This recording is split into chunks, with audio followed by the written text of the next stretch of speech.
Assalamualaikum warahmatullahi wabarakatuh. Halo Sobat Misteri Sunyi Mencekam. Semoga kabar Anda hari ini masih baik-baik saja, tidak kurang suatu apa, dan selalu dalam lindungan Allah Subhanahu wa Ta'ala. Amin, amin ya Robbal Alamin. Kembali berjumpa dengan kami, channel yang setiap hari selalu menyuguhkan cerita-cerita misteri menarik. Dan untuk kali ini kami sudah menyiapkan sebuah kisah misteri yang berjudul Dua Buah Hatiku Dimangsa Siluman Ular. Namaku Mumun, aku lahir dan besar di Jakarta. Selepas SMA tahun 80-an, aku sempat bekerja di sebuah instansi swasta di Kuningan, Jakarta. Pada saat bekerja itulah, aku mengenal Mas Mugi yang masih memiliki hubungan saudara dengan salah satu rekan kantorku. 2 tahun menjalani masa pacaran, kami memutuskan menikah pada awal tahun 90. Aku merasa mantap dengan Mas Mugi yang begitu pengertian dan ngemong. Terlebih lagi, ia juga telah memiliki pekerjaan tetap sebagai PNS di instansi Angkatan Laut yang berdinas di Surabaya. Setelah menikah, kami tinggal di rumah dinas yang disediakan oleh kantor suamiku. Rumah dinas yang kami tempati sangat sederhana, terletak paling ujung dan tampak seperti bangunan yang telah lama tak dihuni. Saat kami datang, kondisinya sangat mengerikan. Terlihat suram dan di sekitar rumah tampak rumput liar yang tumbuh dengan subur. Di pekarangan banyak tanaman buah seperti pisang dan mangga. Sebenarnya aku telah merasakan nuansa mistis yang membuat bulu kuduk meremang. Namun aku merasa tak enak hati untuk mengatakannya pada Mas Mugi, mengingat suamiku belum mampu menyediakan rumah yang lebih baik lagi untukku. Setahun setelah pernikahan, aku melahirkan seorang putra yang kami beri nama Danu Eko Juniarto.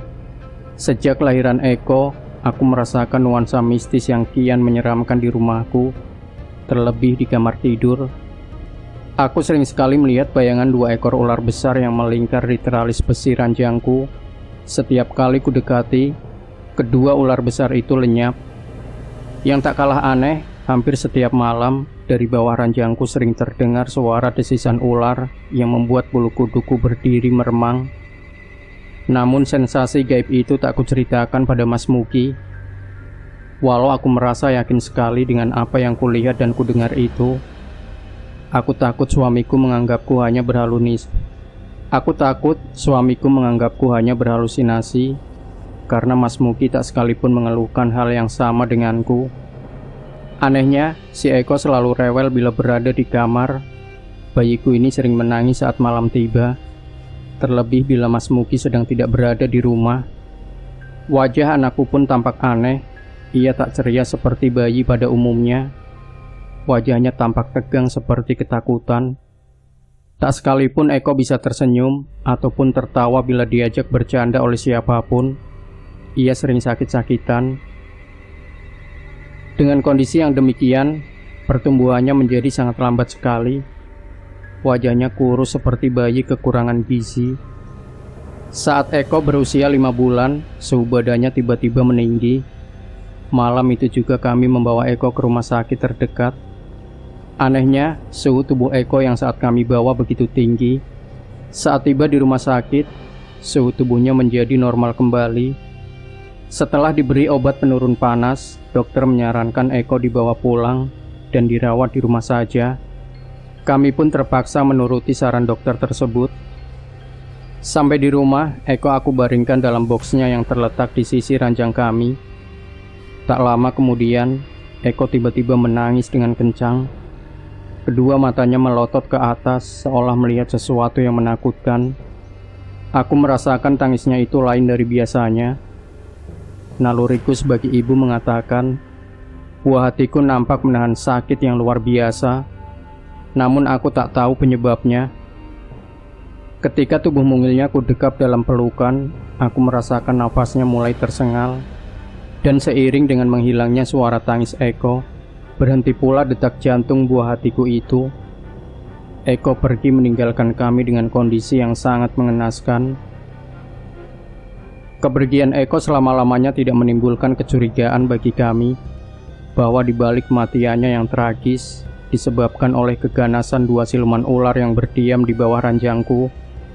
Saat itu kami berpikir kematian Eko adalah hanya dengan sebab kehendaknya. Belum genap 2 tahun kepergian Eko, aku telah melahirkan seorang putra yang memiliki ketampanan seperti almarhum anakku yang pertama. Kami memberinya nama Pratama Wijaya. Namun apa yang dialami oleh Eko terulang pada diri Pratama. Ia sering sakit-sakitan. Wajahnya selalu tampak tegang seperti ketakutan dan badannya kurus kering. Kalaupun ada yang membedakan keduanya soal waktu kematiannya, jika Eko meninggal dalam usia 5 bulan, Pratama meninggalkan kami saat usianya menginjak 2 tahun. Sebelum meninggal, aku sempat membawa Pratama pulang ke rumah orang tuaku di Jakarta karena ayahku akan menunaikan ibadah haji. Semua kerabat yang melihat kondisi Pratama merasa aneh. Anakku hanya menampakkan wajah tegang, tak bisa senyum, apalagi tertawa. Salah seorang adikku bahkan menawarkan hadiah uang 100.000 kepada siapapun yang bisa mampu membuat anakku tersenyum. Namun tak seorang pun mampu melakukannya. Salah seorang tetangga di rumah orang tuaku yang memiliki kelebihan dalam hal gaib menyadarkan kami tentang keanehan yang dialami oleh Pratama. Menurut Om Indrawan 55 tahun, anakku diganggu makhluk halus sejenis ular yang sangat ganas dan gemar memangsa manusia. Terlebih anak kecil yang darahnya terasa manis dan wangi bagi makhluk-makhluk gaib. Beliau juga menyarankan agar kami mencari orang pintar untuk menetralisir siluman ular tersebut dalam diri Pratama. Setelah ayahku berangkat ke Tanah Suci, maka kami pun kembali ke Surabaya. Kami mulai mencari orang pintar yang mumpuni untuk mengatasi gangguan siluman ular tersebut. Sayangnya, dari puluhan orang pintar yang kami panggil, tak seorang pun mampu menaklukkan siluman ular yang mendiami bawah ranjang kami, yang ternyata sepasang itu. Bahkan beberapa orang pintar yang kami panggil tersebut ada yang terluka parah ketika melakukan pertarungan melawan sepasang siluman ular tersebut. Ada pula yang langsung mundur begitu mengetahui keganasan dan kesaktian sepasang siluman ular itu. Dari orang pintar yang kami panggil, mereka memberikan pendapat yang sama, bahwa sepasang siluman ular yang berumah di bawah ranjang kami adalah sejenis siluman yang haus darah manusia dan memiliki kekuatan yang sulit untuk ditaklukkan. Kedua siluman ular tersebut telah puluhan tahun mendiami tempat itu, bahkan jauh sebelum perumahan itu ada. Dan kawasan tersebut dulunya adalah areal persawahan. Tak jauh dari lokasi ada pantai Kanjeran yang juga dihuni oleh banyak makhluk halus. Belum juga kutemukan orang pintar yang mampu menaklukkan sepasang siluman ular itu. Ketika Pratama meninggalkan kami dengan kondisi yang mengenaskan, kedua matanya melotot ke atas seolah melihat sesuatu yang menakutkan. Ketika ku kabarkan berita duka itu pada ayahku yang masih berada di Tanah Suci, anehnya ayahku mengatakan bahwa beliau sudah mengetahuinya sebelum aku mengabarkannya. Menurut ayahku, beliau mendapat firasat kematian anakku lewat mimpi dan kejadian ganjil saat ayahku berdoa di depan Ka'bah. Saat berdoa untuk Pratama, entah mengapa ayahku tiba-tiba menangis. Malamnya ayah bermimpi anakku dimangsa 2 ekor ular raksasa. Mimpi itu berulang hingga 2 kali. Kematian 2 anakku dengan cara yang tragis menimbulkan dendam di hatiku. Aku mencari orang pintar hingga menyeberang ke Pulau Madura. Di Pulau Garam, tepatnya di Kabupaten Bangkalan, aku menemukan seorang ustadz yang mumpuni. Ustadz Solihin namanya. Beliau sangat mumpuni dalam ilmu supranatural. Ritual yang dilakukan oleh Ustadz Solihin untuk menaklukkan sepasang siluman ular tersebut memakan waktu hampir sepekan. Dalam prosesi tersebut, beliau dibantu oleh puluhan santrinya. Setelah sepasang siluman ular itu ditaklukkan, aku memilih untuk meninggalkan rumah dinas tersebut. Aku memutuskan mencari tempat tinggal di luar kota Surabaya. Hingga kini, sulit sekali menghapus kenangan dalam kehidupan saat kedua anakku harus mati dimangsa siluman ular yang bersarang di dalam rumah tempat tinggalku. Semuanya seolah baru saja terjadi dan teramat mengguncang jiwaku. Andai aku tak kuat, mungkin aku sudah gila.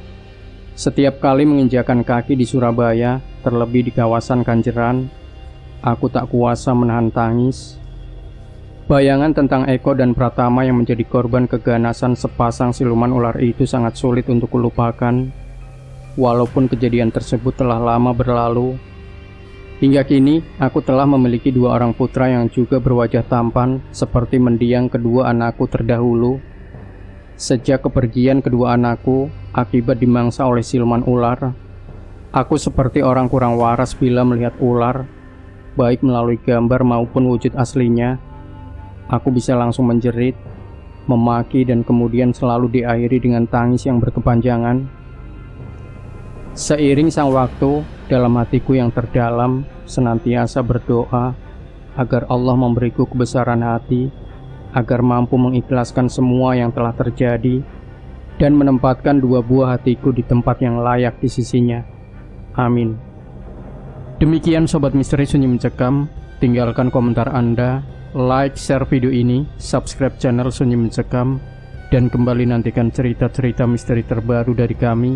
Wassalamualaikum warahmatullahi wabarakatuh.